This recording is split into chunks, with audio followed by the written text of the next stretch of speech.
Border पर बड़ी बड़ी बातें करने वाला पाकिस्तान अब दूसरे देशों से मदद की भीख मांग रहा है। तालिबान लगातार मिसाइलें और तोपें दाग रहा है और पाकिस्तान की सारी हेकड़ी निकलती जा रही है। इसलिए वो मिमियाते हुए दूसरों के सामने अपने हाथ फैला रहा है। जो देश हर मंच से दुनिया को धमकी देता है, वही अब हालात बिगड़ते ही रियाद की शरण में पहुंच चुका है। तालिबान के साथ तनाव बढ़ते ही इस्लामाबाद का टशन हवा में उड़ गया और तुरंत सऊदी अरब को फोन घुमा दिया गया।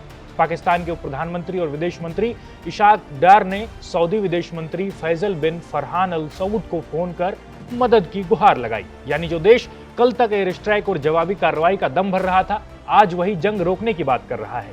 दरअसल ये पूरा मामला तब गरमाया जब अफगानिस्तान में तालिबान ने दावा किया कि उसने पाकिस्तान की 19 चौकियों पर कब्जा कर लिया और दर्जनों सैनिकों को मार गिराया। कुछ को पकड़ने का भी दावा किया गया।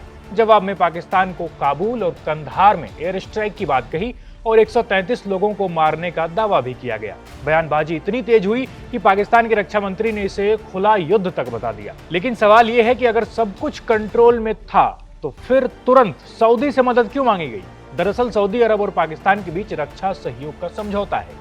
ऐसे में इस्लामाबाद शायद यह चाहता है कि रियाद उसके लिए ढाल बने। दिलचस्प बात यह भी है कि इशाक डार खुद इस समय जिद्दा में मौजूद हैं, जहां इस्लाम से संबंधित कुछ समिट हो रहा है। यानी मंच पर एक तरफ मजबूती की बातें और पर्दे के पीछे मिमियाने लगा है पाकिस्तान। लेकिन सच्चाई यह है कि पाकिस्तान की हालत ठीक नहीं है। एक ओर वो तालिबान पर सख्ती दिखाना चाहता है तो दूसरी ओर उसे पता है कि लंबा जंग उसके लिए भारी पड़ सकता है। आर्थिक संकट पहले से गहराया हुआ है, सेना कई मोर्चों पर उलझी है और अंदरूनी हालात भी स्थिर नहीं है। ऐसे में बॉर्डर पर युद्ध का जोखिम उठाना बिल्कुल भी आसान नहीं है।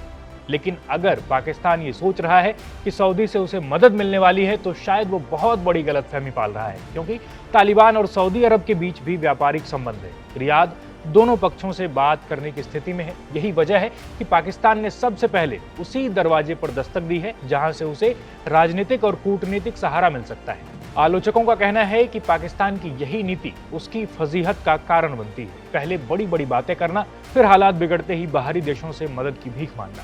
अब देखना होगा कि सऊदी की मध्यस्थता से हालात शांत होते हैं या नहीं। लेकिन फिलहाल तस्वीर यही दिख रही है कि सीमा पर सख्ती दिखाने वाला पाकिस्तान दबाव बढ़ते ही कूटनीतिक बचाव के मूड में आ गया है। जंग के मैदान में ताकत की बात करना आसान है, लेकिन जब दुश्मन मिसाइलें और तोपें दाग रहा हो तब जाकर असली परीक्षा होती है और इस बार पाकिस्तान उस परीक्षा में घबराया हुआ नजर आ रहा है। आप देख रहे थे इंडिया.com। धन्यवाद।